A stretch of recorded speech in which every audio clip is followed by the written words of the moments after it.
Hey everybody, it's me, Chris Herman, here for another episode of On Deck. Today my guest is Djinji Brown.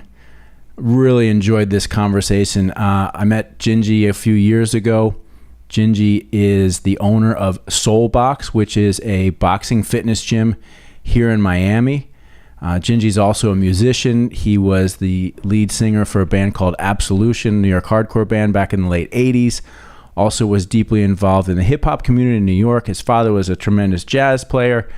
Djinji's worked as an engineer in studios. I mean, so much to cover in this episode. Really, really great conversation. I know you're going to enjoy this, and I know a lot of my friends are going to get a real sense of joy out of watching this episode. So without further ado, here it is, Mr. Djinji Brown.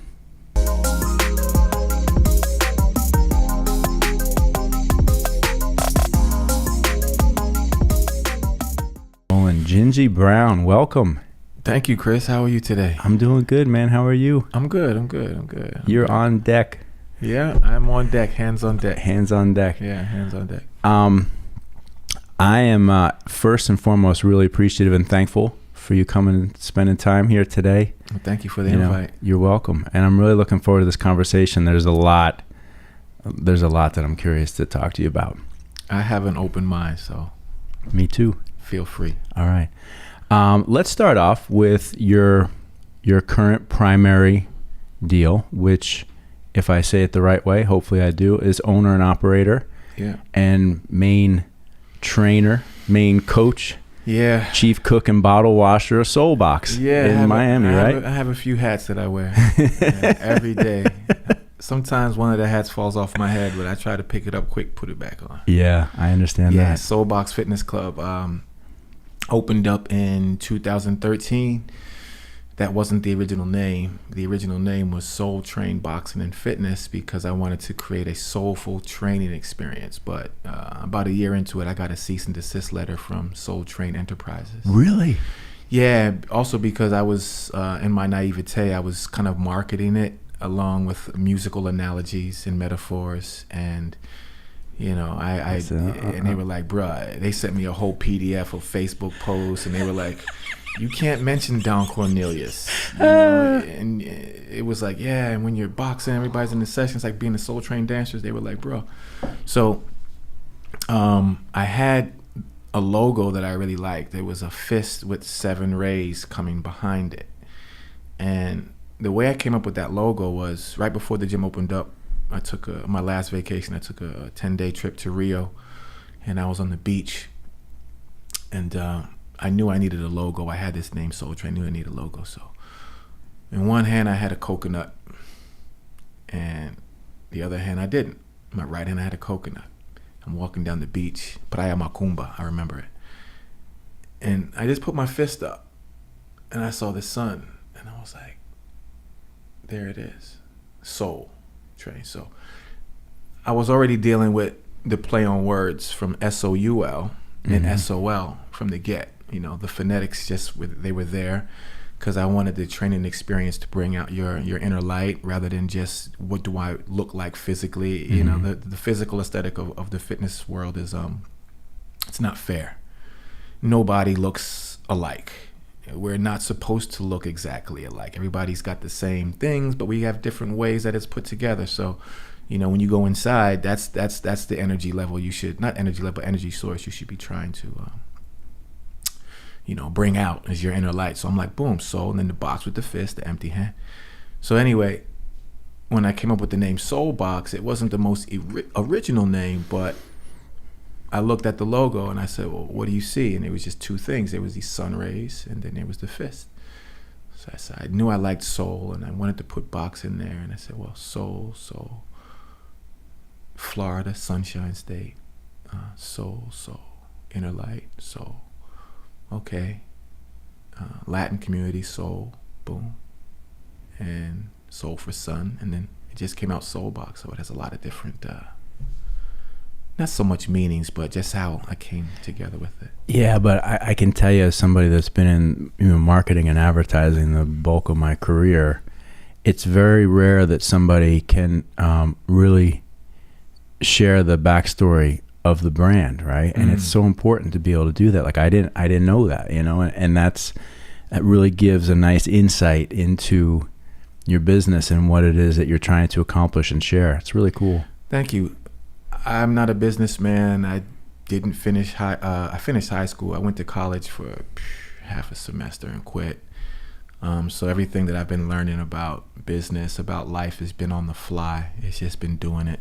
And, this Soul Box experience has been really, it takes everything I have 6 days a week, but, it's what I'm doing. And I'm happy that the city of Miami, the neighborhood has embraced me, has embraced the gym. People feel safe there. They come there. It's a cool spot. What, a lot of questions for you about this particular piece of your life. When did the love and or commitment to boxing start for you? The love started before the commitment. Mm-hmm. So before the love was the interest and the fascination. You don't really love something or someone until you get a chance to know them or know it. But you can easily be interested or fascinated and drawn to it. So 1976, I'm 6 years old. And there's two significant things that happened in that year for boxing in general and for me in particular. Watching the Summer Olympics with my dad and Sugar Ray Leonard.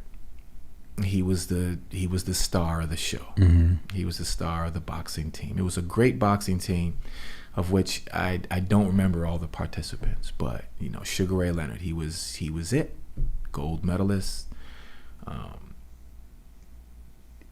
He was probably, after Muhammad Ali, the most engaging boxer to look at. You didn't mind looking at him. Didn't matter. Yeah, he had like a golden light about him. He had it all, as far as marketing was concerned and the sport and the performance. It was like he was the whole package. So 6-year-old boy, I'm like, wow, And then there was Rocky, which came out in 1976. And my mother took me to see that. And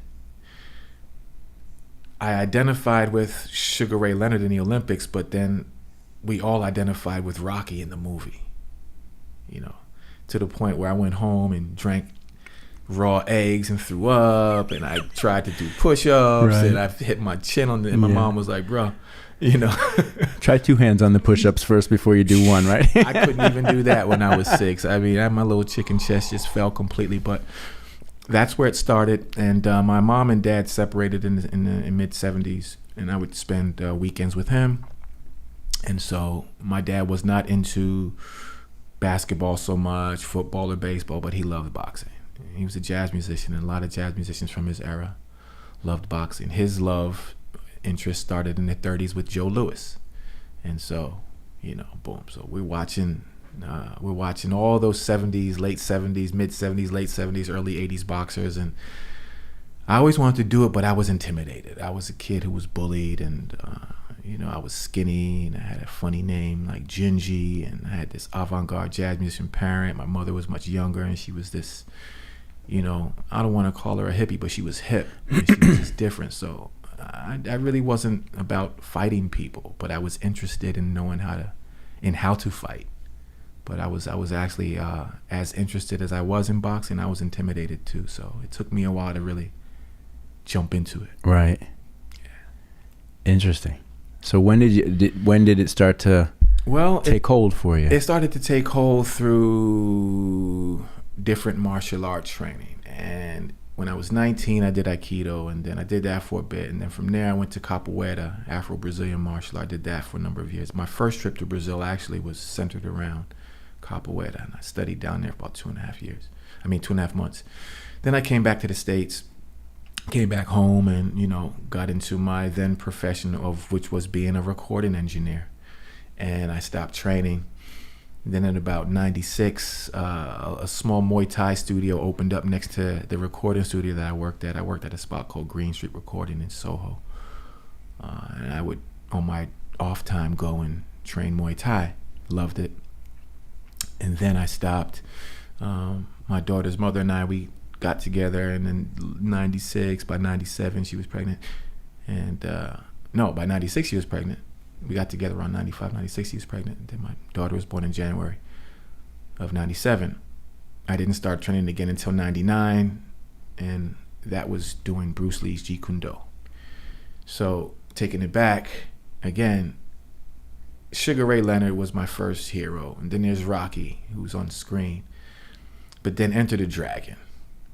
And although that was made in 73, I think I probably first saw it in like 82 on a Saturday afternoon, because in New York we'd watch the Kung Fu Theater on Channel 5.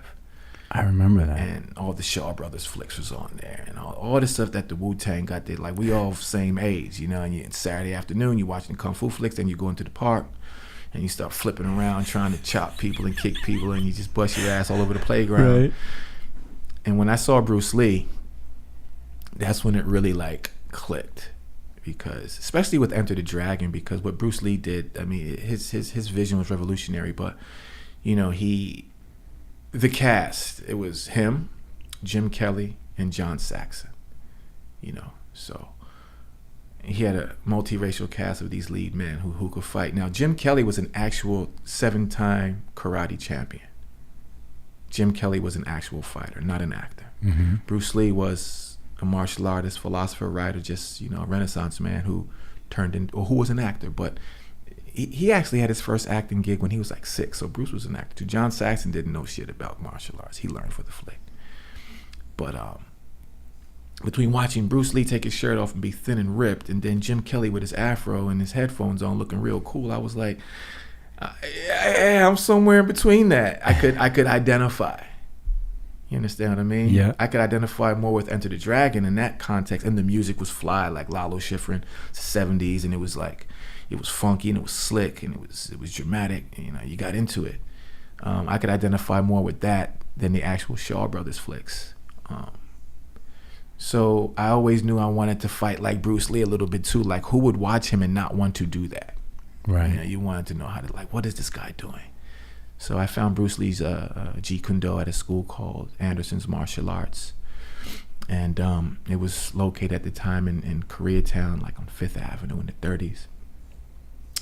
I started training there, and we did Filipino martial arts, we did Brazilian Jiu-Jitsu, we did Western boxing, we did Muay Thai, we did a few different fighting systems that occupied different ranges, from long range to medium range to close range. It was a whole philosophy around, you know, self-defense.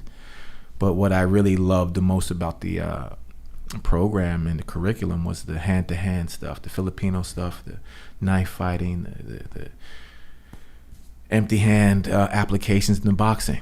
And so in my late 20s, the interest based on that love I had when I was 6 just came back full around. circle. It came full circle, and I was probably, I wasn't afraid anymore. You know, Right. as a grown man. I had a little daughter I wanted to protect too. Right.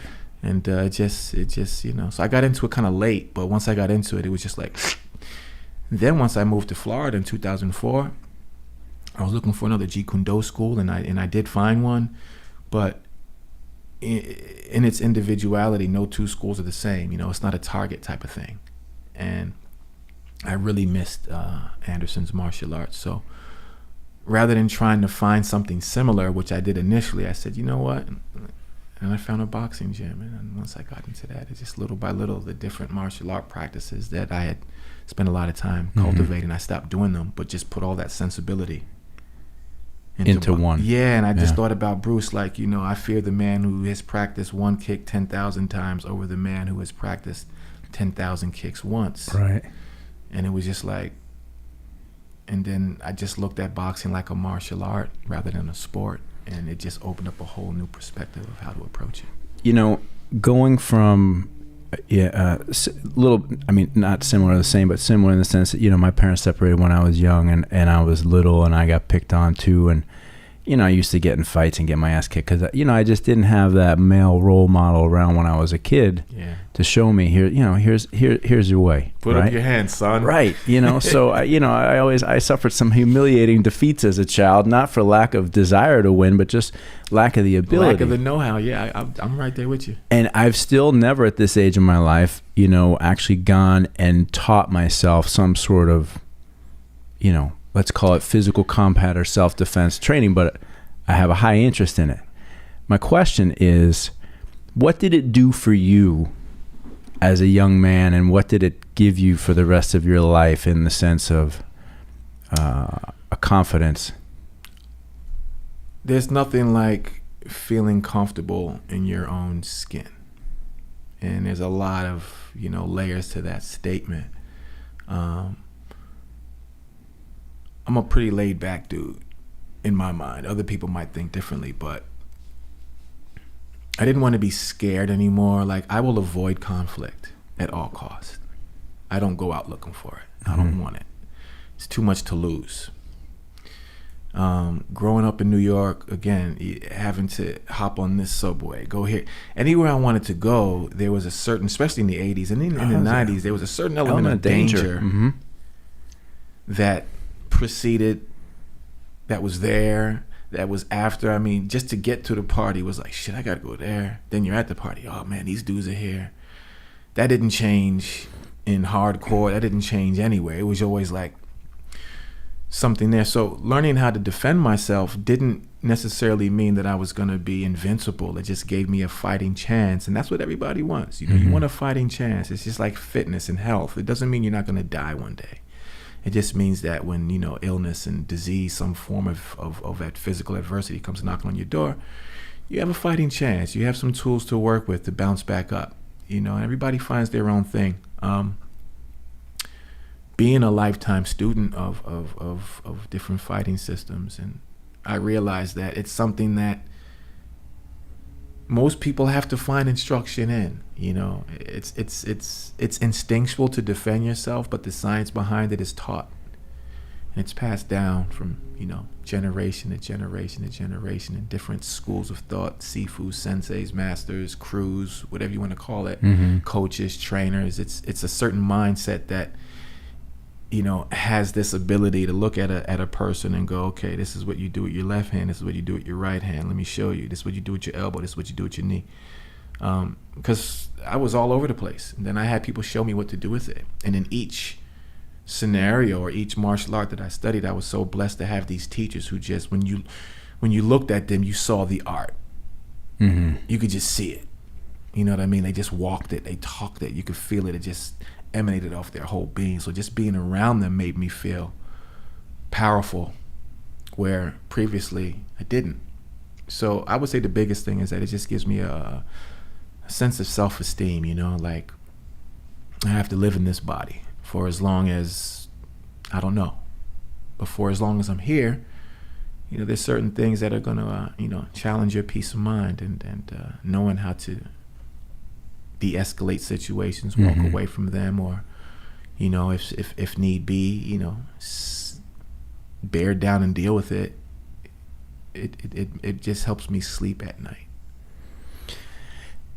Having followed your Instagram now for, it's probably been almost 3 years since we first met. I've been I've been watching what goes on at the gym, and I for those who aren't familiar, you've got a really nice gym. It's kind of like a warehouse kind of, garage door open, kind of really cool deal, graffiti. You got music. You got like a good kind of New York City kind of soul vibe in there. Yeah. And, you've got an actual boxing ring. You got a lot of other training stuff, but you cater to everything from everybody from people just wanting to come in and get fit, right?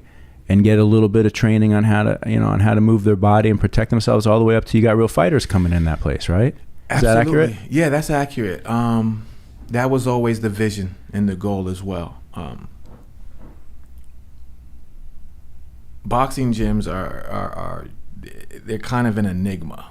They can be the most intimidating place in the world, or they can be the most welcoming place in the world. So I have a Buddha that I put incense on every morning. I have a Buddha. It's a big wooden Buddha. It sits on the floor. It's at the entrance. People ask me, are you a Buddhist? I say, no, I just, I like peaceful practice.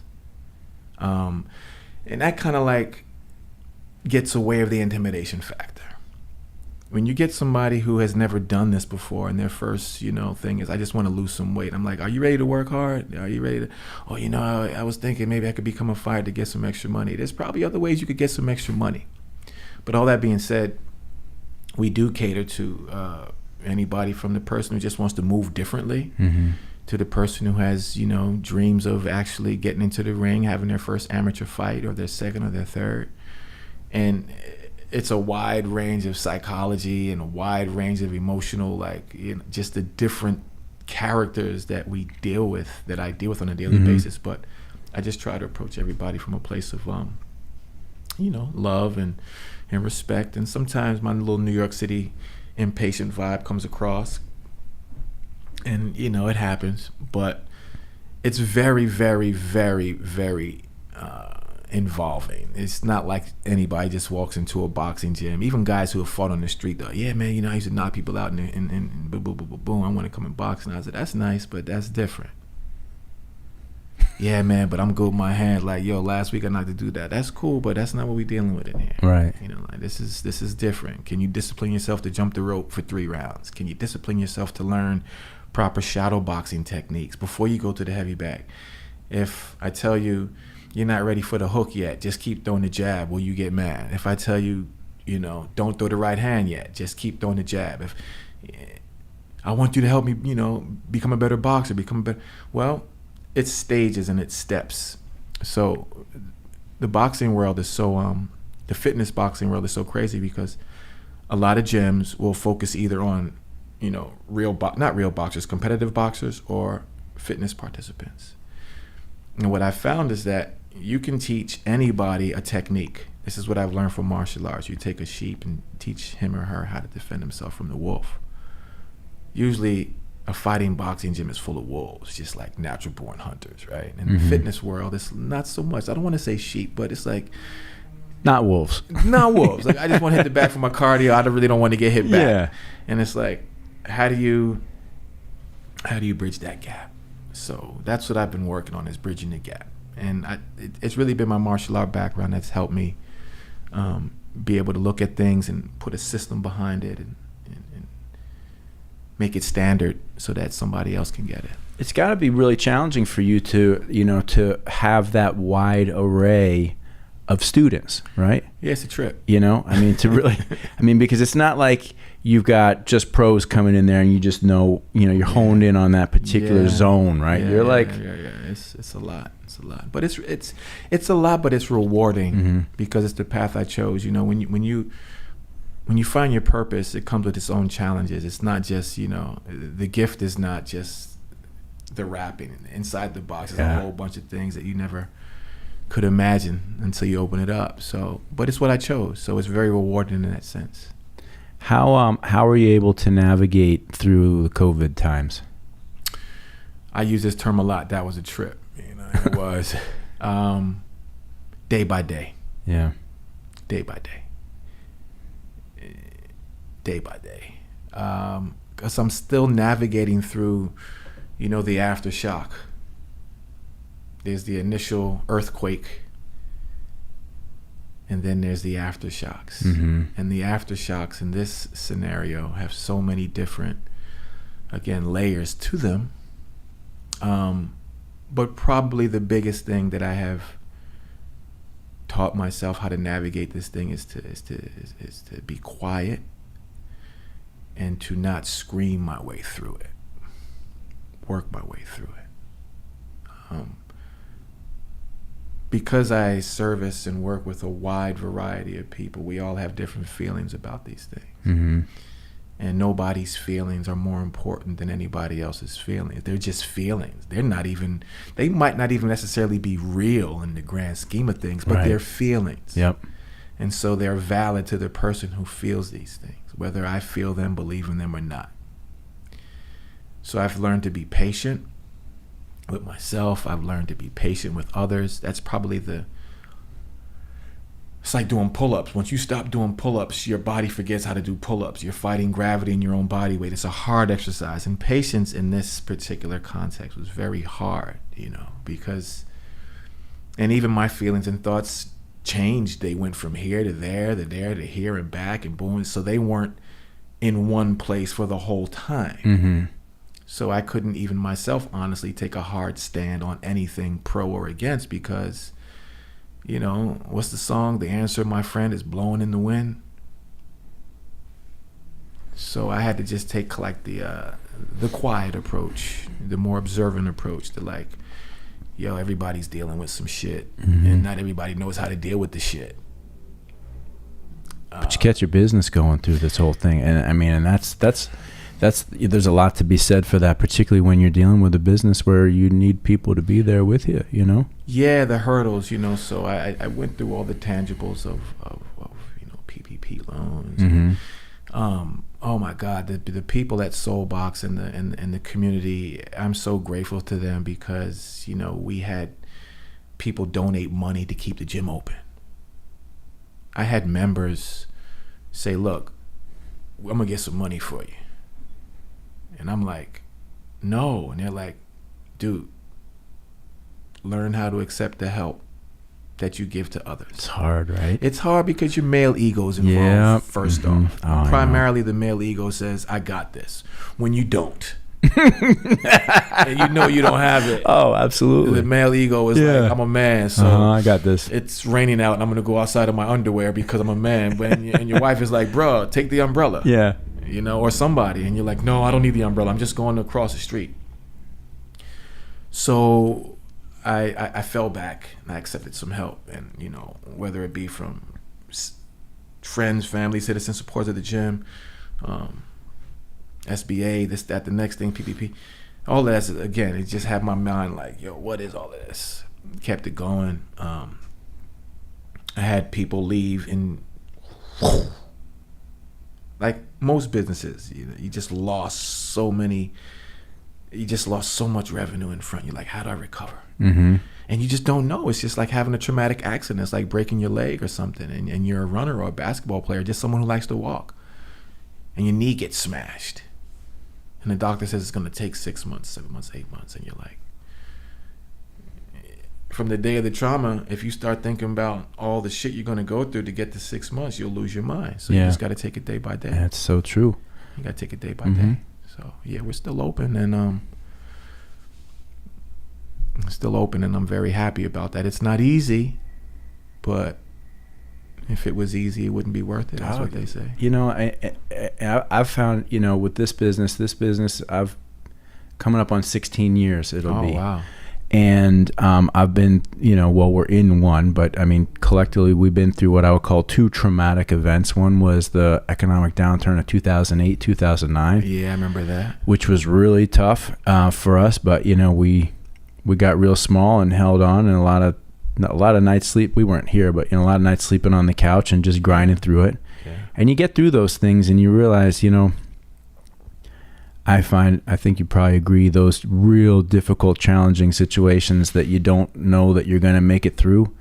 When you make it through, you're like, it just gives you like an extra sense of like, yeah, I got this, you know? Yeah. So we're going, you know, this has been a tough couple years, you know, for everybody. It's affected the car business in a weird way because there's no microchips, so dealers don't have cars. Yeah. You know, we faced some setbacks in the last year, but we're still plowing through. We'll get through it, but yeah. It's a day-by-day deal. Human beings are incredible. I mean, we're crazy, we're complicated, but we're built to survive. Like, you know, and those that have a mindset that really locks into that, you're like, I'm going to survive until the day I don't wake up.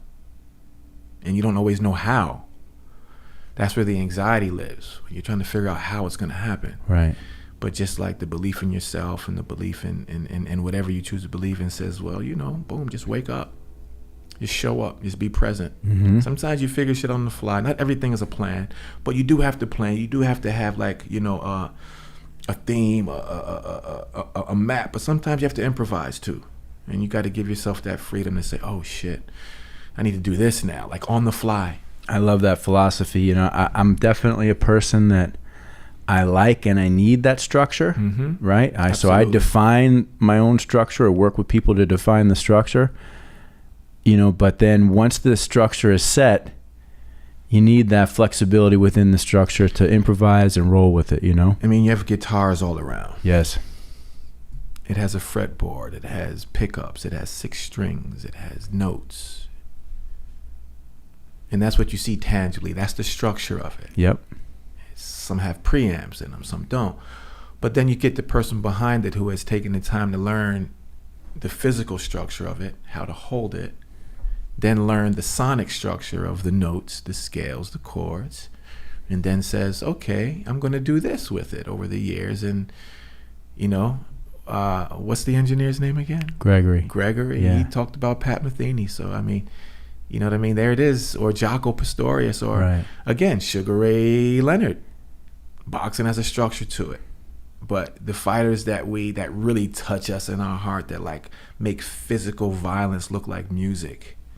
You know, they know how to improvise on the fly. They know how to dig deep, take the structure and blur the lines. But you better believe that structure is there. Like, we need it. But if you stay too stringent to the structure, when it's time to, you know, bend, you break. And if you don't have the structure, when it's time to bear down into your foundation, you don't have it, and you're all over the place and you lose your mind. So I took these philosophies and these concepts and these daily practices of greeting people, talking to people. Sometimes I wasn't in the mood. I'm a moody dude. But I've learned how to, you know, deal with my own mood swings, because my business depends on it. Right. It depends on it. Like, the success of my business. And I got great members. Sometimes they'll come in, the gym is slow, they'll see me, and coach is on some, leave him alone, he'll be all right. And then I come back, coach, you cool? Yeah, I'm good.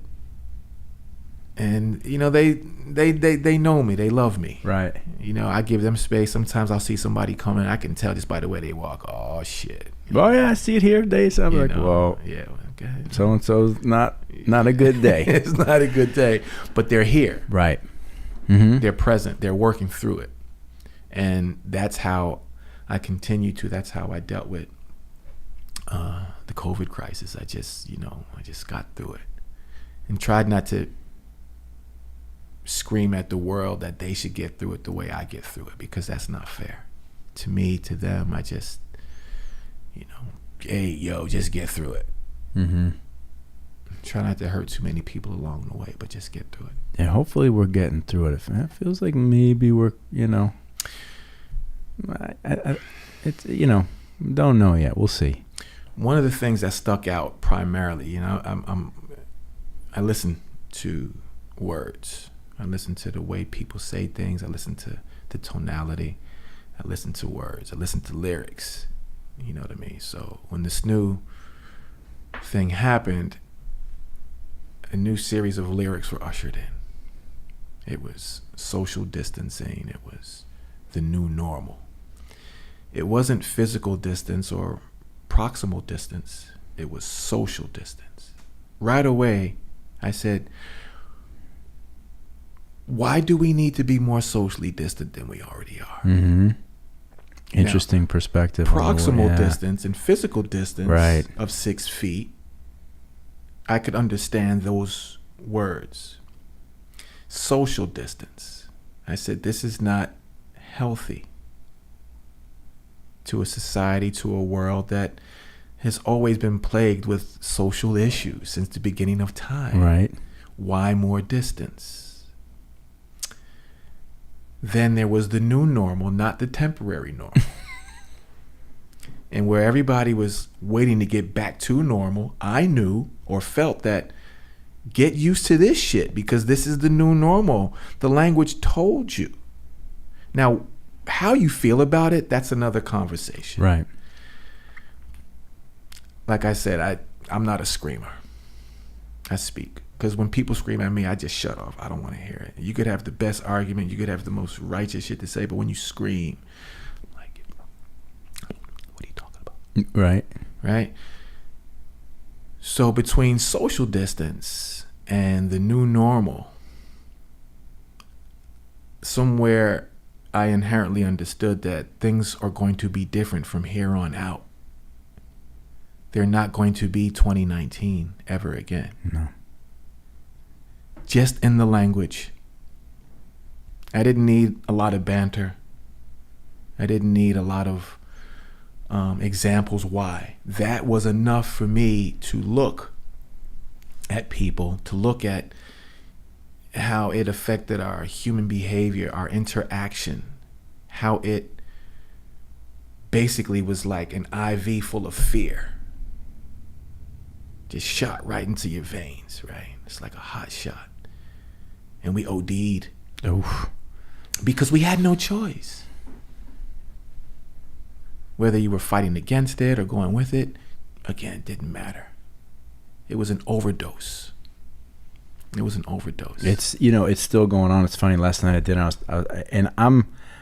I am a positive person by nature.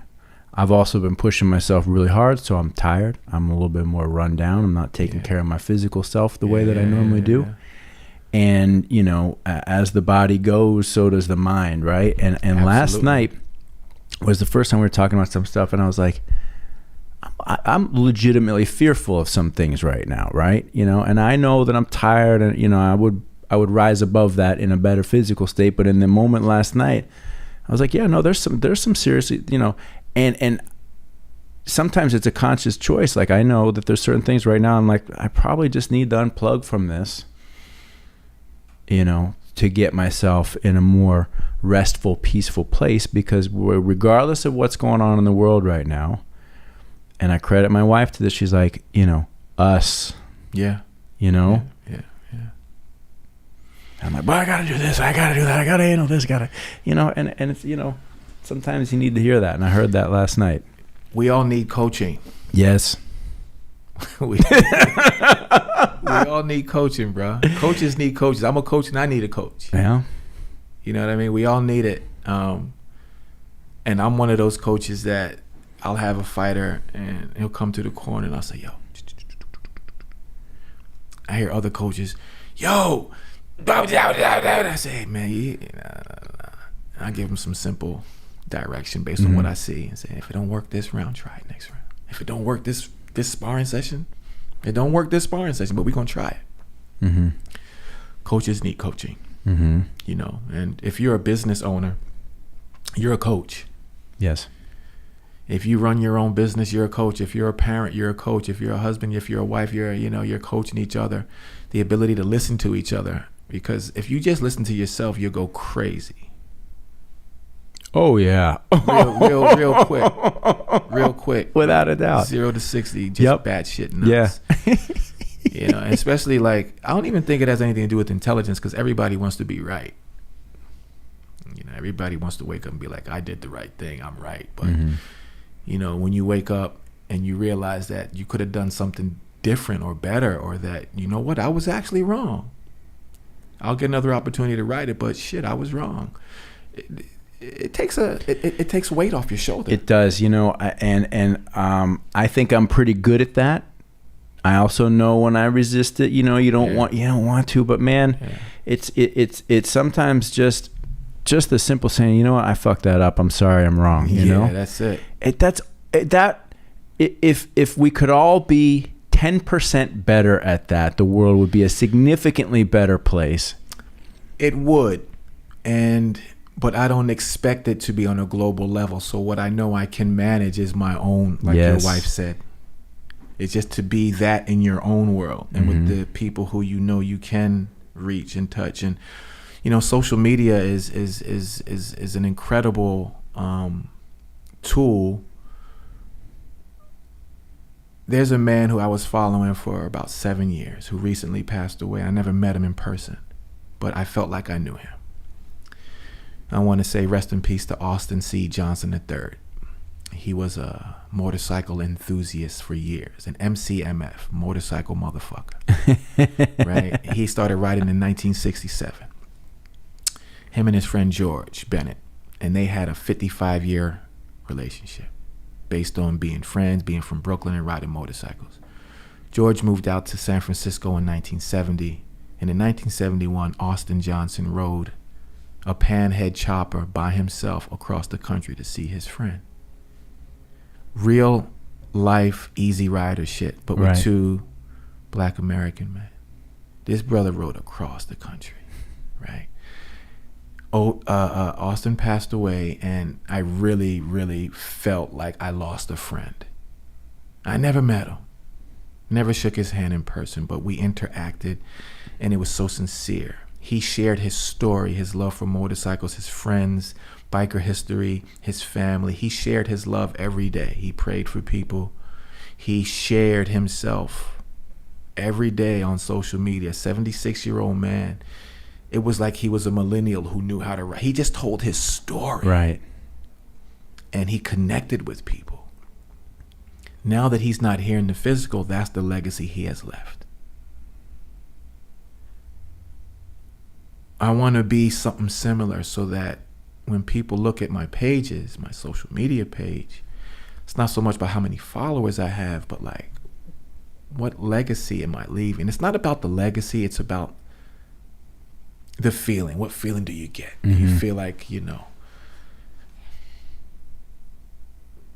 that's just me. And I don't know why I brought this man up, but he's been heavy on my mind and heart. I don't know him in person, but I miss him. You know, and I noticed that during the pandemic, he doubled down on his communication with people. He answered every direct message. He was retired. He had the time, but no, he made a choice to do that. Yeah, he could have just sat around and got mad, and you know, but his posts were always about, you know, peace, love, and respect, and praying for people's health, and all of his friends, and you know, his family. It was just like he chose to speak a very strong message, but quietly and consistently, where everybody else was, you know, Austin's bike was loud. His voice was strong. I only heard him speak a few times, but his voice was very like, you know, but the dude just seemed to be like one of the most kind people you'd ever want to come across in a culture of tough guys. He was just the coolest motherfucker ever. And I was like, yo. And a big connection for you. Yeah, it just resonated, that type of energy, like how to navigate through, you know, a world of you know, everybody's fighting for space, everybody's fighting for look at me, and he's just like, I'm just telling my story. Just being real. He's just telling his story, sharing it, because if he doesn't, who is gonna? How, you know, I mean, social media has obviously played a large part in your business, right? I mean, how much has it, you know, have you been able to attract people into your world via social media? I have. I absolutely have. Whether it's, you know, bringing people there through the digital domain or actually through the doors. I don't pre-program my content. I like to just capture moments. Even social media engagement has changed over the years, where before it was more picture-based and now it's become more video-based. And especially in the fitness world, it's like instructions or how to do things. My feeling is that, to use boxing as a reference, because that's what I do, I can show you a lot online, but you're not going to feel it. I can show you some things, but having a trainer, having a teacher, someone there to shift your body in a slightly different angle, put his or her hands on you to just get that tactical, visceral experience behind it. It's like being in school and you don't understand something, and your teacher comes over to you and spends 20, 30 seconds or a minute, leans over your desk and helps you understand the problem. So I've chosen not to be the page with the most instructional content. Right. And you can see that. Sometimes every once in a while I put some stuff out there. Yeah, you've got some, it's mixed in, but your page like gives a window into your world, That's right? what I want to do. And it gives a window that I think is it's definitely inviting, you know? It's not intimidating, even though you know you could probably go in there and get close to getting your ass kicked at some point in time. You know, it's probably not said the best way, but you know, it's like you got this realm of like people coming in, first timers getting into it, but there's a heart in there of the more real thing that, you know, I can get pretty close to it. Yeah, no, I think you said it, you articulated it. I like to give a window. A window. I had a young man once come through and say, yeah, you know, I want to box because he had a long explanation, to which I listened to all of it. And he says, and I also want to know what it's like to get punched in the face. I think I need to feel that. I said, well, brother, let me tell you this. Don't ever walk into any boxing gym and tell someone you want to know what it's like to get punched in the face, because, you know, we can make that happen right now. It's the easiest shit in the world to do. You know, just say you want to learn how to defend yourself, Bob Weepin. So you just want to learn how to box, because that's inevitably going to happen if you step into the ring. Someone's going to punch you straight in the mouthpiece. But I said, don't walk into, it's like walking into a gun range saying, I want to learn how to shoot because I want to feel like it's to get shot. Like, are you the instructor's going to look at you like, I think you need some psychological counseling. You don't need to come here.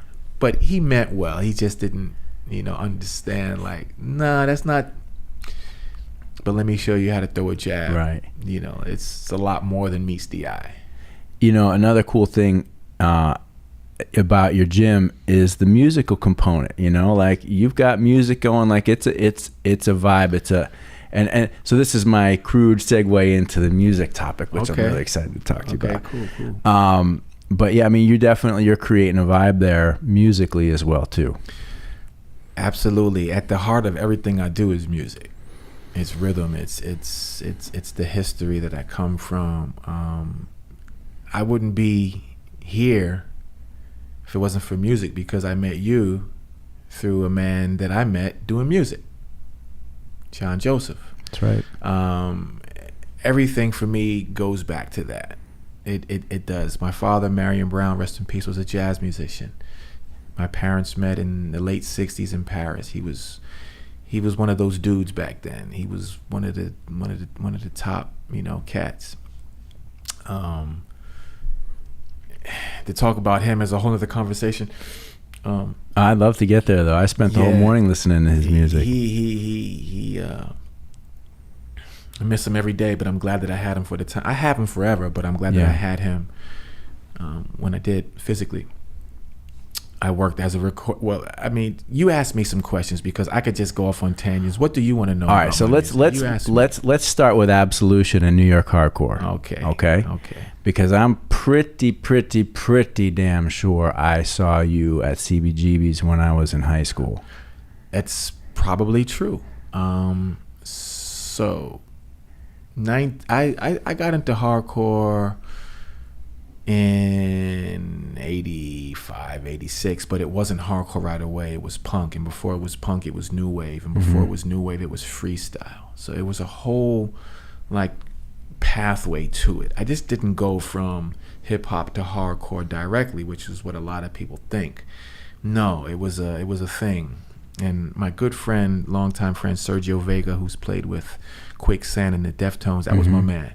And we'd ride the subway from the Bronx down to the village, and it was just like this black kid and this Puerto Rican kid. He had the magenta mohawk, torn up clothes, Crash UK, and all this shit on him. I was a little bit more laid back, but his was like boom. He was just out there with it. Were you friends before hardcore, or did you meet as a? No, we were friends before. I actually met him first when I was 12, and then we got reintroduced to each other through just being in the same neighborhood, through graffiti. He was an incredible artist, visual artist. His mother is an artist. His father is an artist. Sergio's such a talented man and one of the most sweet souls I've ever met. I've never met him, but he seems like just a sweet, gentle guy. He is, and he's very, about who he is, unapologetically. But again, he's not a screamer.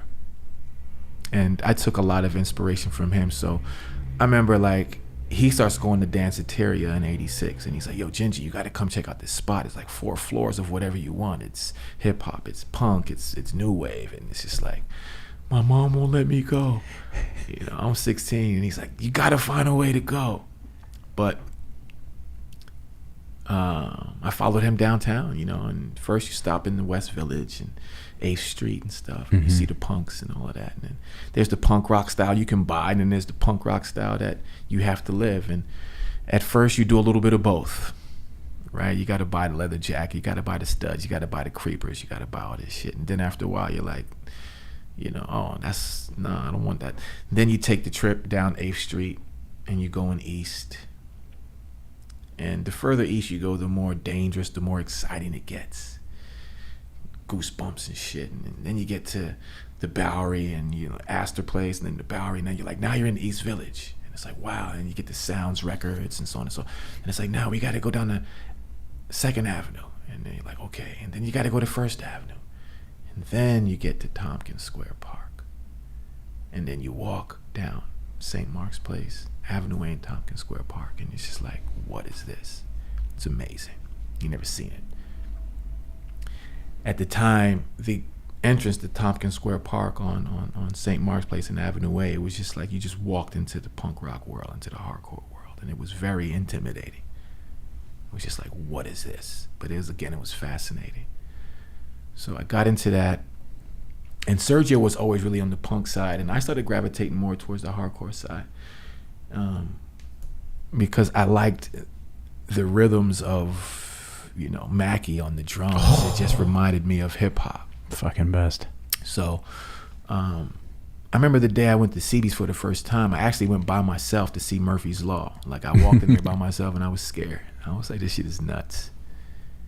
It was a huge hole in the floor. It was like, it was like someone just shat in a club and left it there. That's how CB smelt and felt. That was how the whole Bowery was at the time. The Bowery was the funkiest place. Like, not funk on some George Clinton funk. Like, it shit stank. The whole fucking area smelled. It was horrible. There was, there was flop houses on top of CBGB's. There was homeless people. There was crack. There was alcohol. I mean, it was terrifying, and it was electrifying at the same time. It was like, and then you get there on a Sunday matinee, and it's like, what are all these kids doing outside? What is this? How do I get myself in there? It's like crossing the Bowery, and you see all these, and it's like, and there's these punk rock and hardcore superstars at the time, and you see the War Zones and the Ray B's, and you see the Jimmy Castabos, and all these other folks. Here I am. My name is Djinji. And like, what the fuck?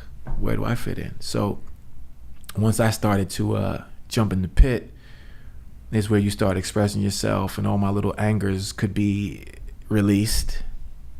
And I met a guy named Gavin, and we connected. And he was already I don't want to call him a star on the scene, but everybody knew who he was. His presence was known and felt. It's just a few people Gavin just had presence, man. He still does. He used to play a gold top in Absolution, matter of fact, just like that. And in '88, late '87, he says, hey man, I graduated high school in '87. My father took me to Europe with him for the summer. And Gavin said, when you come back, I want to talk to you about something. I want to start a band. I want you to be in it. And I said, doing what? And he was like, you'll be the front man. I said, I can't sing. He said, this is hardcore. You don't have to.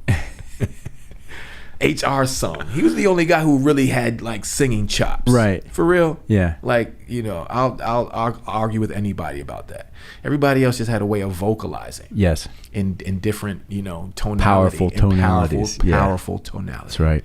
But, as far as melody and notes, so HR was the only dude who had all of that. Mm-hmm. And we all wanted to be him to a degree, but nobody could be him ever. Seeing them for the first time was woo. That's how I got my chip in my tooth. Yeah. Slam dancing. Somebody hit me in the mouth. I never got it fixed. That was at the Ritz, Webster Hall. Uh-huh. So anyway, late '87, came back from my trip with my dad in Europe.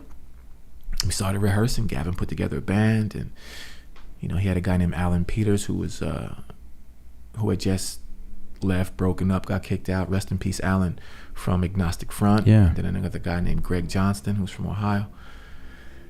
Alan was from Pittsburgh. They had a connection, and Gavin had the uncanny ability to just find people at the right time. He could just do it. You put Gavin in a room of 1,000 people, and he'll pick out the top 4 that will help him execute his vision. And he just knows. It's like a natural thing. I don't think he even knows that I don't know, but he just knows how to get the right people together. He just does. So at the time, there was a few frontmen, Black American frontmen. Not a lot of us. There was Sean Brown from Swiss, but he wasn't from New York. DC. From DC. And there was HR. And I'm sure there's some ones that I was... So with that came a little bit of a pressure, because I never wanted to be seen as, the black front man. Let it be known. I did not want that to be my moniker. Right. But it's what was visually the thing. And I needed the Bad Brains and I needed HR's guidance. I never even was friends with him, but his example, and I knew about music. I knew that I had as much a place in any type of rock and roll than anybody else did. We all do. We're from America, or anywhere across the world for that matter. Right. We all do. You have a place in any kind of music you want to be in, as long as you're coming at it from your heart with conviction. Mm-hmm.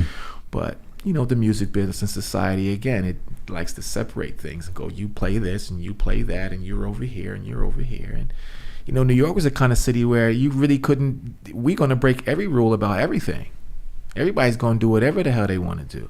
People are going to come together and create art no matter what. But it was still hard for me because I'd go downtown and I'd go back uptown and you're like, Djinji, you crazy. What are you doing down there? You look like a bum. You look dirty. What's this shit on your jeans, man? What them fucking shoes you got on? You got leopard skins on your shoes. What are you doing? Girls are like, ew.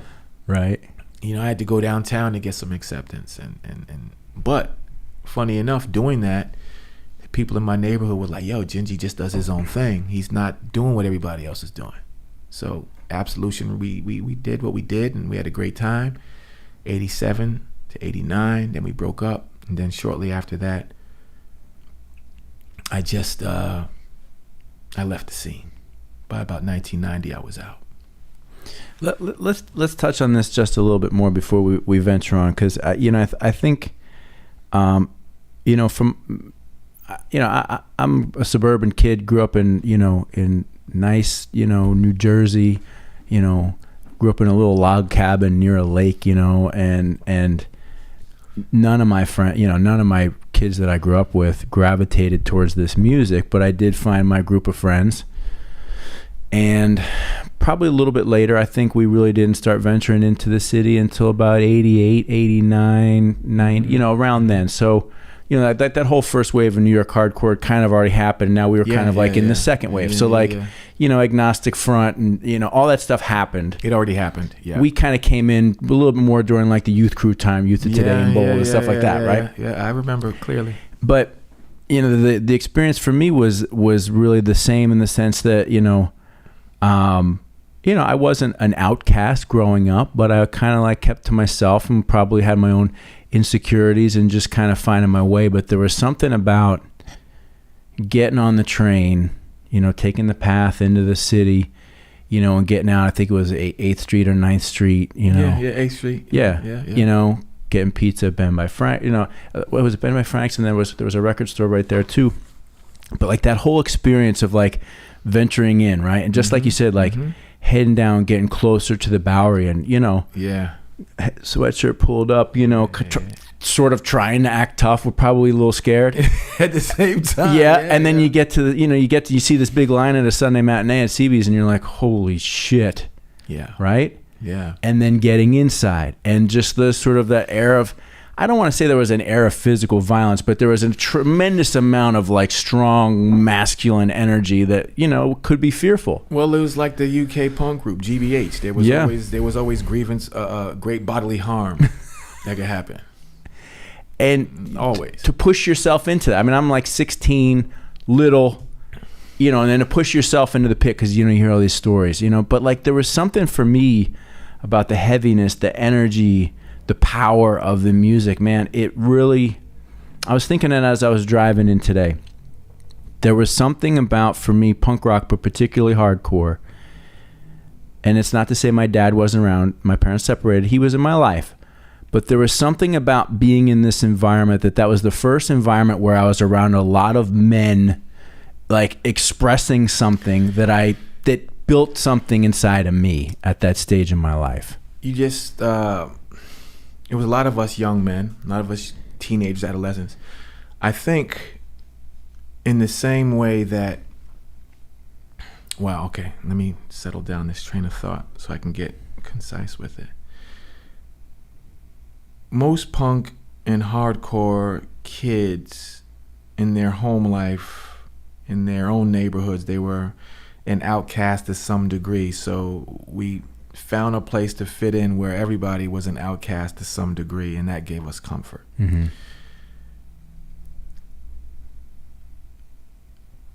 Gangs.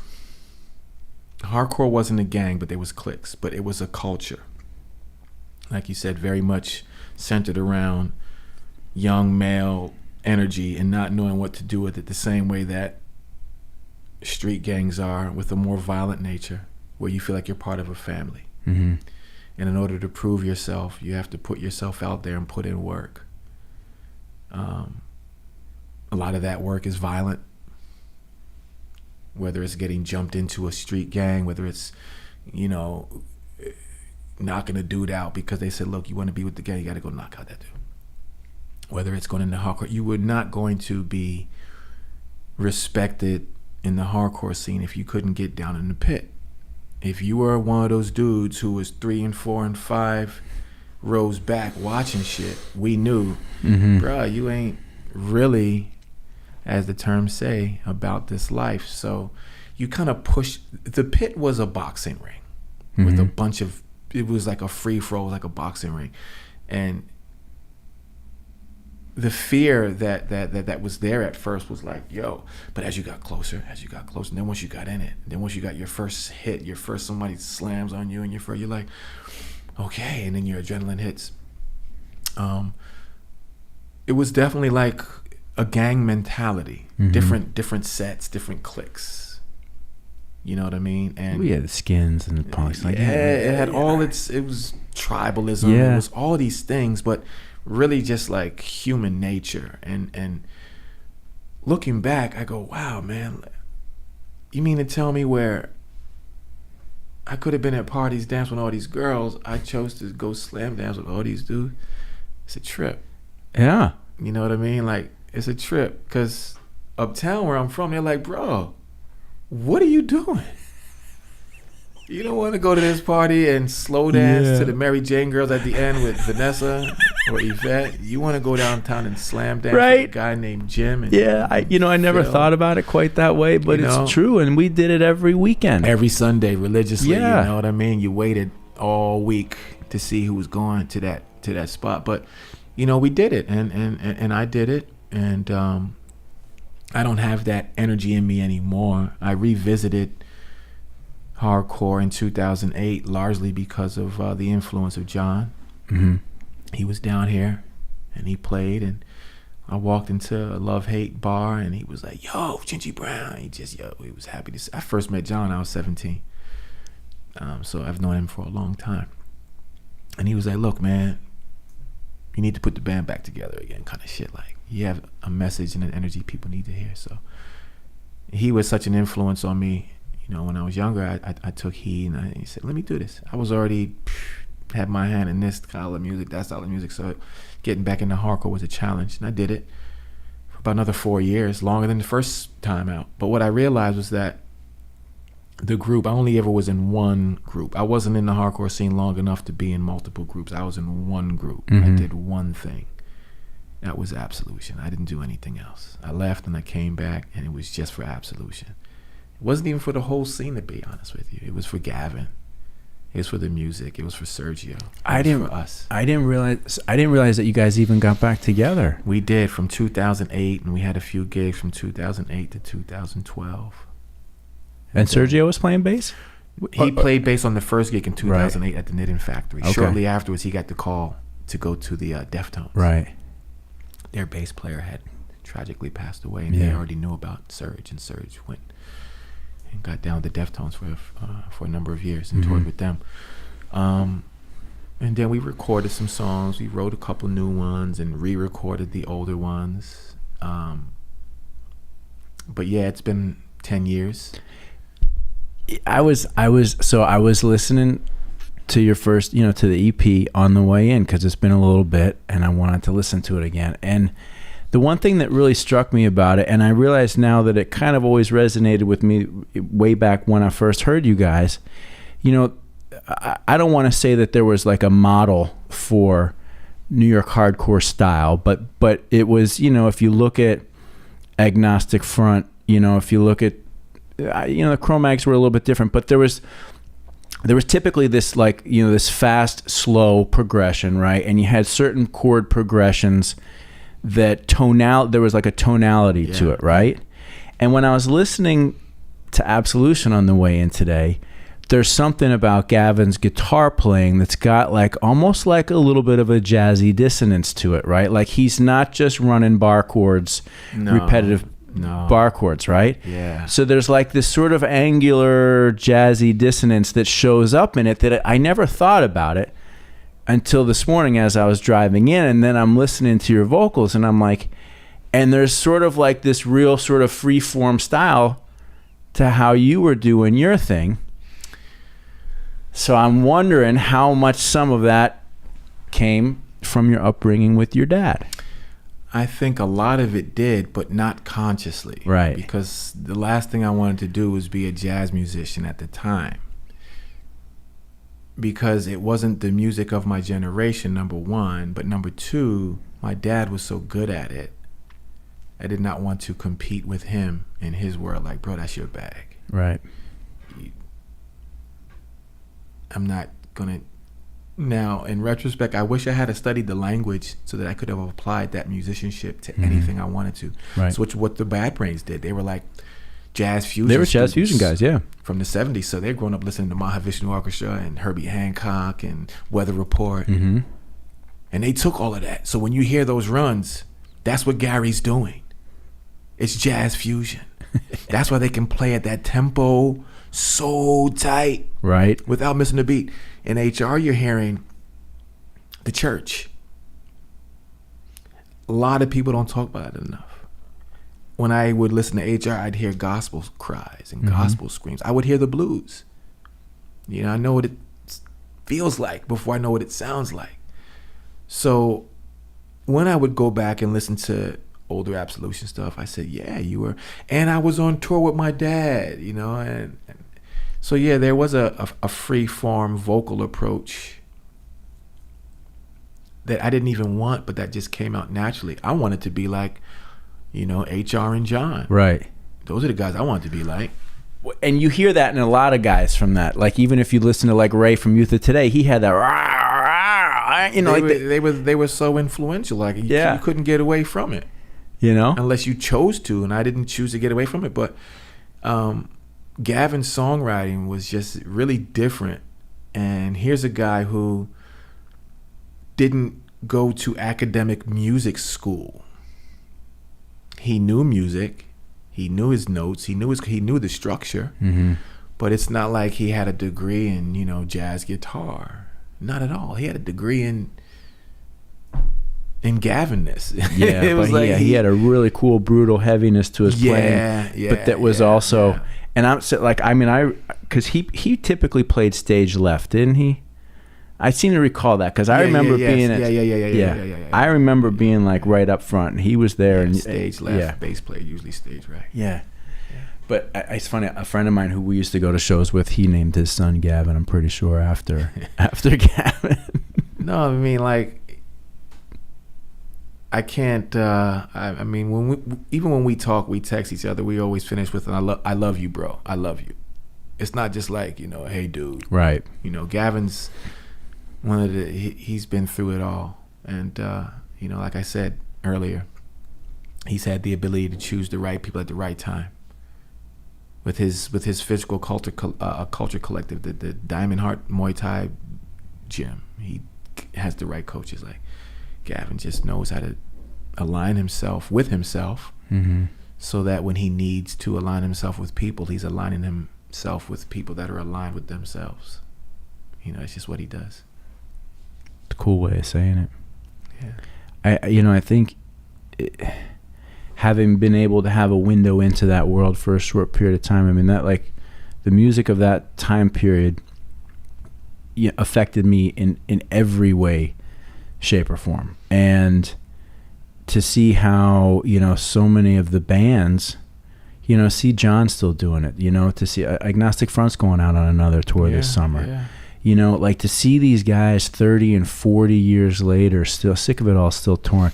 You know, like Quicksand's back at it. You know, now Quicksand wasn't of that era, but they rose out of that era. They came from that era. Yeah, absolutely.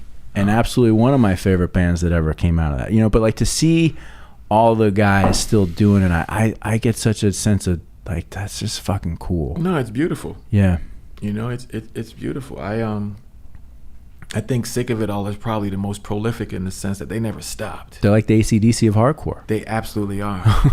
You know, they just like, you guys gonna stop? They're like, no, they're not stopping. They're like not ever going to quit. Right. The day they quit, is something wrong with the world. Still in great shape, still playing, you know. And they still love it. Yep. everybody's story is a little bit different. Mine's got gaps. I go from here, there, the next place. But, when I go to these different places and I revisit them, I welcome people. They welcome me back like I never left. It's that makes me feel really good, because even though I was only in the hardcore scene for a short amount of time, the impact it left on me, and I guess the impact that Absolution left on it, has lasted all these years, or else this conversation wouldn't even be, happening. So when you're 17, you have no idea that at 52, right, you're gonna still be able to talk about how someone felt when they saw you play, or when they heard your lyrics, or when they listened to the arrangements. That's a beautiful thing. It's a real beautiful thing. Well, thank you for that contribution too, because seriously, you were part of something that has been a bedrock pillar of my existence, and most people that meet me would never know that. Likewise, people meet me now and they're like, "You did what?" I put a picture up of myself doing like a split leap 5 feet in the air, straight up vertical. Right. So HR had the front flip, John had the back flip, and I had the split leap. I was like, I had to come up with my own signature move because I was afraid to flip. I always wanted to flip. Right. I did. But I was like, number one, it's going to be biting. Like if I do a front flip off the drum riser, I'm biting HR. If I do a back flip off the stage, I'm biting John. Right. And I was already biting. I was already taking little nibbles out of these people. Yeah. That's the shit. That's what you do. But I was like, nah, man, I got to do some other shit. Like, what is it going to be? And so you're racking your head about what's going to be. Like every front man needs like a physical move, like his or her not her, but front man, his go-to move. Like what's going to be his. And I was like, well, shit. I was never good at basketball, but I could always fucking jump. And the split leap and I was flexible. I didn't consciously think about it. I just did it. And then when I saw the picture, I was like, oh shit, that's me. I'm jumping so high, like literally a 5 foot 4 person could be underneath my crotch. And my legs are almost completely like I got loose hamstrings. There's no bend in the knee. I tried that shit at 38. I didn't get up that high. Maybe 3 feet. He asked me to do that shit now, and I'm not even going to do it. No, thank you. Look at the black and white pictures from the 80s, and I did it. I know. Well, it's literally like you go on YouTube and pull up your the 7-inch. That's the photo. That's the screenshot or the thumbnail. This guy's all the way out there. Like, that was my move. That was my move. Like every front man had a move like that. What was your move? That was my move. That's one of the cool things I liked about hardcore as well too, is that there was an athleticism, right? Like you didn't have like a lot of fat, sloppy, out of shape people. That's not to say that people weren't fucked up in their own way, but there was a lot of athleticism in hardcore. The energy you needed to survive a 3-4 hour show in the pit, you needed to be strong. Yep. Or else it was the stamina it took. It took physical stamina. You could not do it without it. I loved it, man. It was just cathartic. You come out after a show, and again, just like everybody else, you go your first couple shows, you're scared shitless. You hear all these stories about how you're going to get killed or stabbed or knocked out with a roll of quarters or something like that, right? Or a beer mug. Yeah, and then after a while, you get your bumps and bruises. Then you start to get comfortable and confident in the pit, and then there was like this sort of brotherhood of like people would fall and everybody's helping each other get back up. There was just something about after show, you're like. Well, again, it's like a boxing match. Yeah.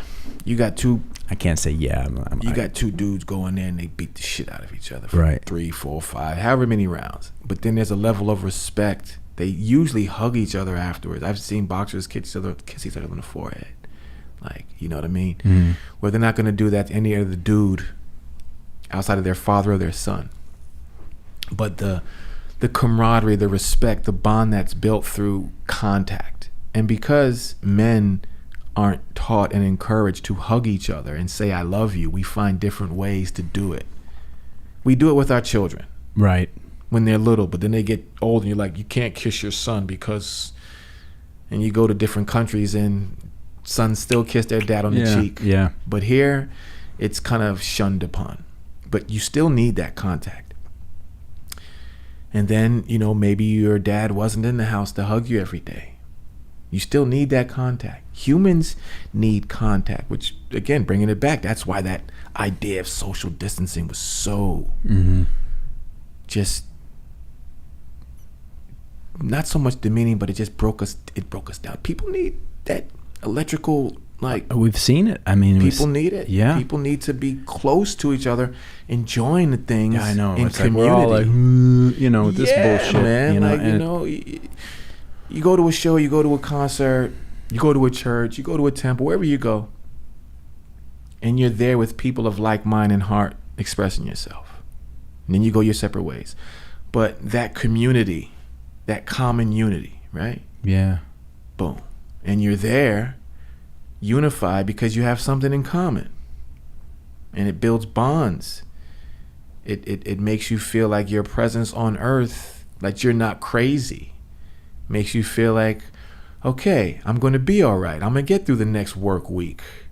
I'm going to get through the next, I get paid every 2 weeks and I'm broke the week after. I'll be okay. When you have that common unity, when you have that place that people can come, or places that people can come together. When you don't have that, and the only way that you can communicate is through a device, it does something to the psyche, it does something to the emotional health of mankind. Mm-hmm. It is a tool that we should, continue to use to communicate. We were texting until we got here, but the goal was to get here. Right. To sit here. To have this discourse. The goal wasn't just to keep it there. There's been a lot of people like, because, this is just something, I've been doing this for a year and we're just, still figuring out what we're doing with it.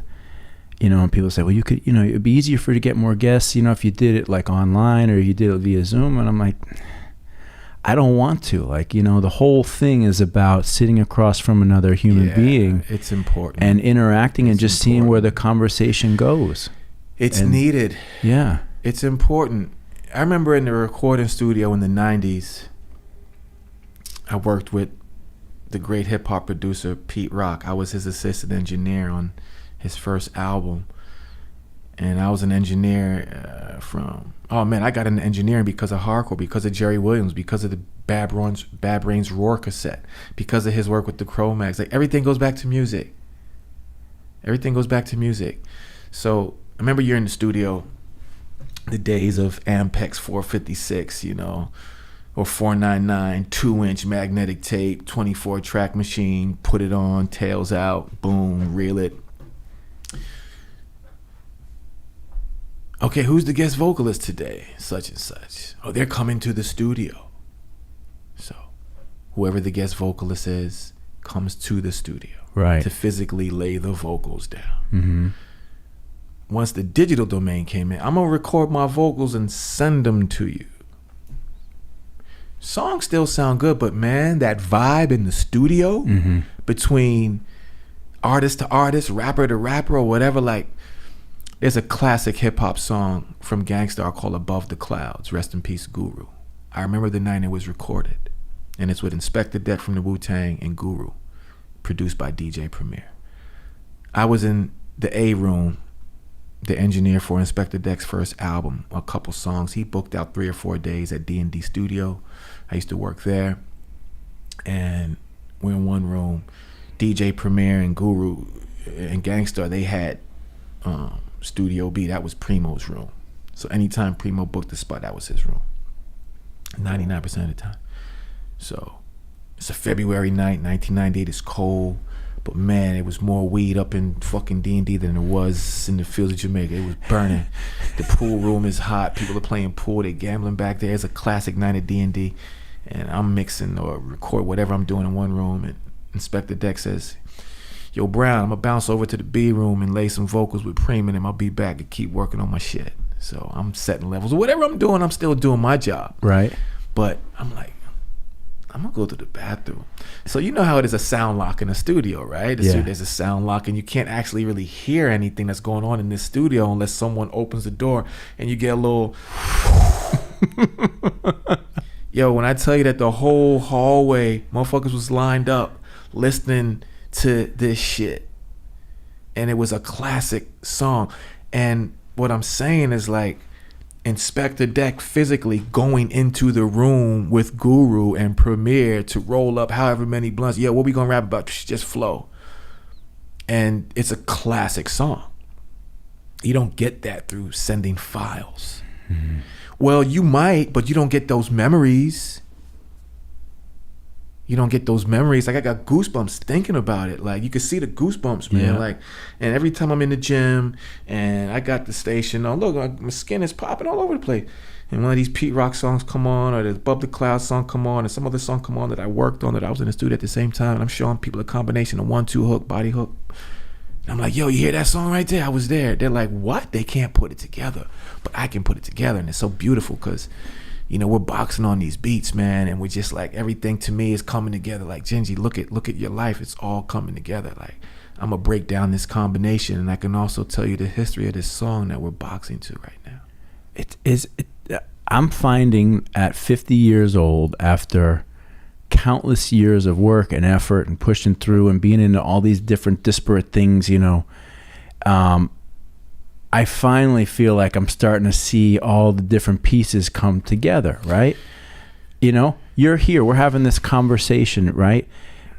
We're having this conversation again because of music that happened Eons ago, forever ago, right? Yeah. But it found its way to connect a couple people here, there, and then it just, the time is right. And listen, I don't want to say that the way music is made now, it's different, right? It's different. It's just different. It's different. And maybe for the people making it today, for them, it feels to them the same way that we're talking about how it felt for us. It's their reference point. Yeah, but it's like the and I tend to be a pretty solo person. Like, I don't have a zillion people in my life. Like, I like my own space a lot, but I also, when it's time to engage, I want to engage. And like, you know, so like you were talking about playing real records in a room that's got a feel and a sound, right?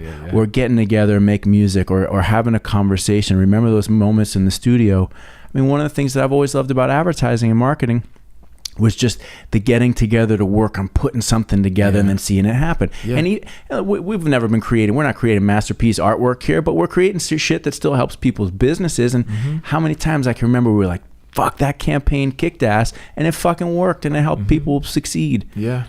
You know? Yeah. There's something just fucking... You can grab it. Yeah. You can feel it. You can feel it. Last night, like I was playing records until 2 o'clock in the morning. I woke up at 8, and I purposely didn't even tell you what I was going to do because I didn't want any excuses from me I didn't want to prolong it. I was like, just do your shit, go home, sleep, wake up, go hang out with Chris, and then if you want to go home and go to sleep, you go back home and go to sleep.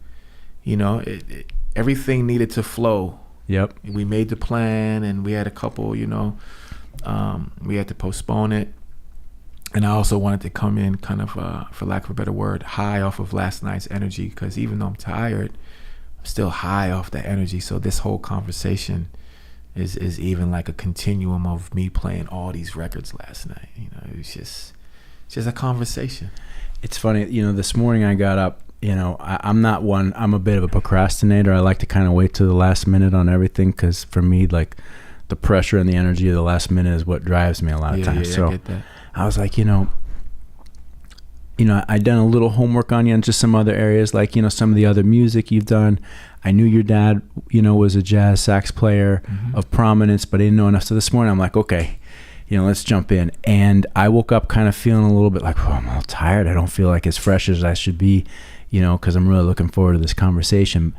And, you know, and going back and reading some more stuff about you, listening to some of the tracks that are online of your stuff, kind of, I don't want to say it the wrong way, but kind of cool, loungy, vibey stuff, which I was like, ooh, this is really good. I was digging. So it was like, it's helped start putting me in the mood. And then I looked up your dad, and the first video I saw was this 1967 black and white square video, you know, and it's him in New York City. Yeah, that is beautiful. Oh, man. Fuck, dude. That's Marion at the peak of his powers, I'd say. He was 36. It was made by an NYU student, and he's walking through New York, through the Lower East Side. It, like, you know, I grew up in New Jersey. There's something, and I'm sure you'll agree, this sort of artistic, beautiful, black and white representation of New York City with jazz as the background music is...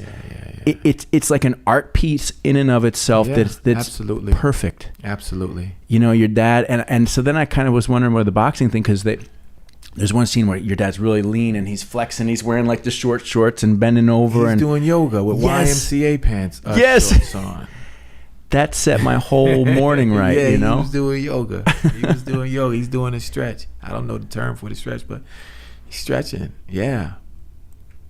And I started listening to his music this morning, you know, for the first time, and I was like, oh, it's fucking, it's fantastic, you know. Yeah, man. Marion had and it's out there. He had a tone. So when he first came onto the scene, it was during what they call the free jazz avant-garde era, and it you know, some people called it the anti-jazz, like people called punk rock anti-rock. You know, it was just different. It strayed away from basic chord structures and rhythmic patterns, and it just said, you know, play free.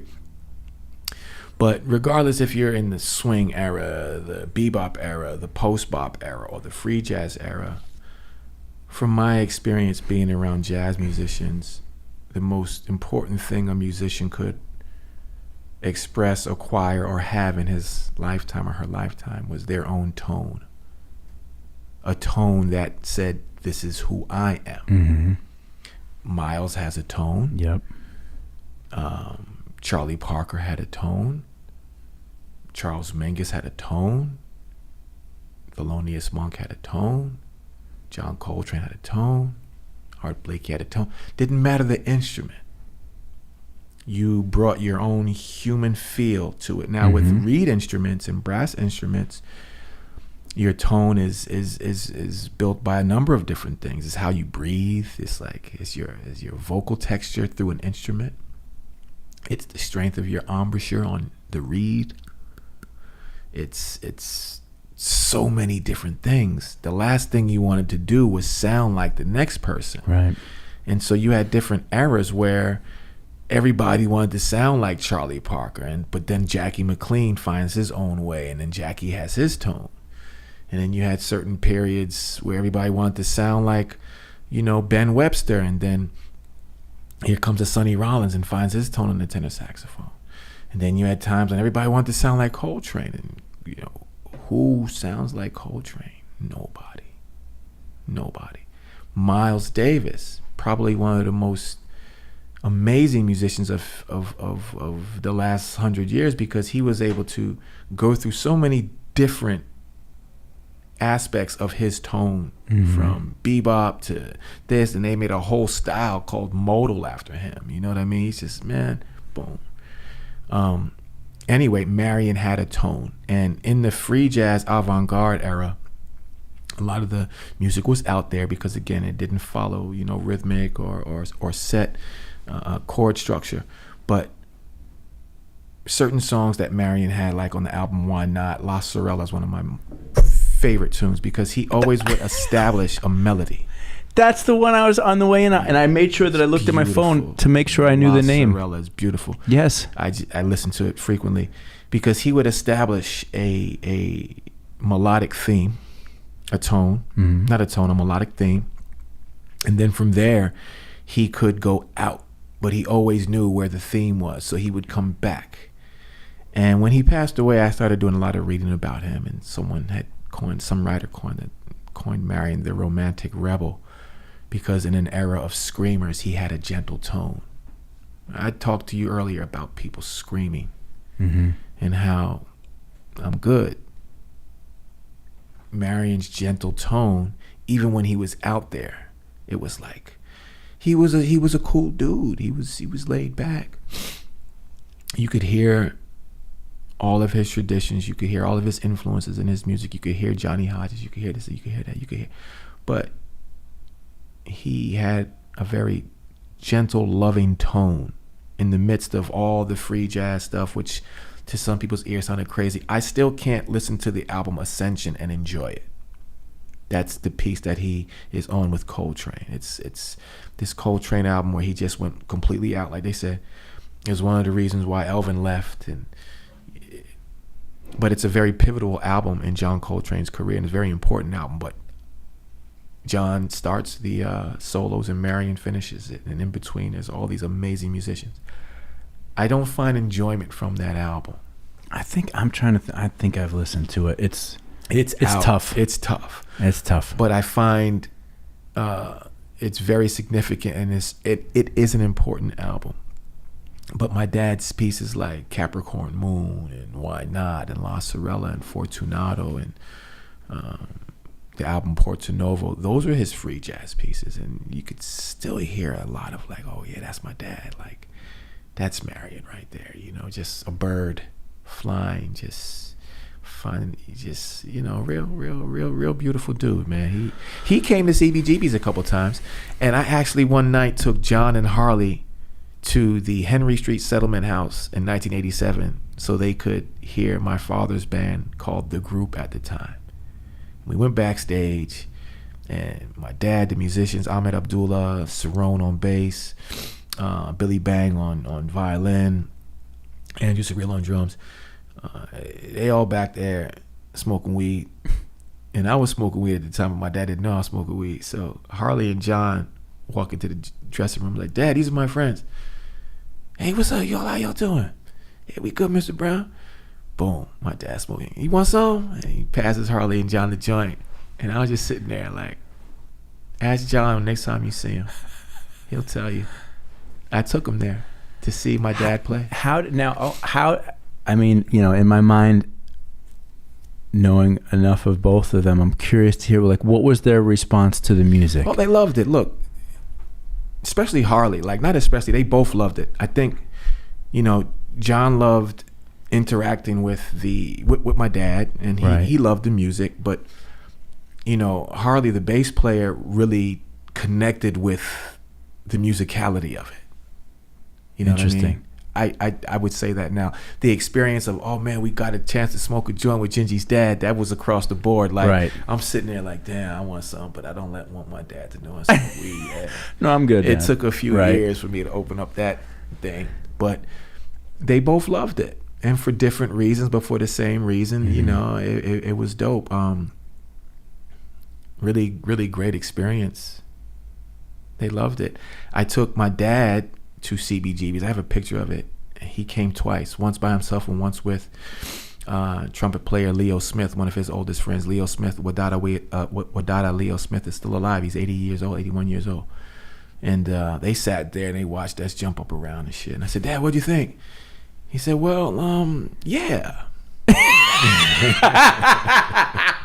I said, what does that mean? He was like, well, did you like the music? He said, well, it sounded like diatonic noise, but, you know, yeah.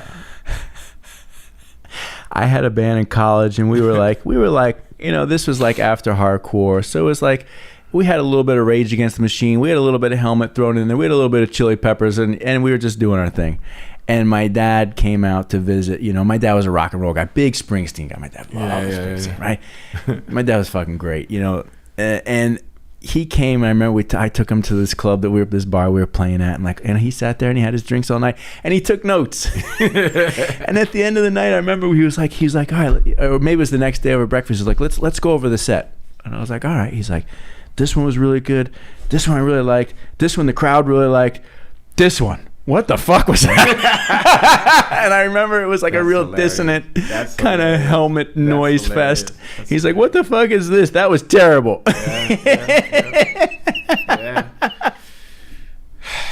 Yeah. But it was so cool, you know, like to be able to share those experiences. Exactly. Just to have that support. Yeah. You know, to have that support. Yes. It's priceless. Priceless. Dude, great talking to you, man. Yeah, man, likewise. That was fantastic. Yeah, that was fun. Feels like a natural break, natural place to take a little bit of pause. We've covered a lot. I think so. Yeah. Whew.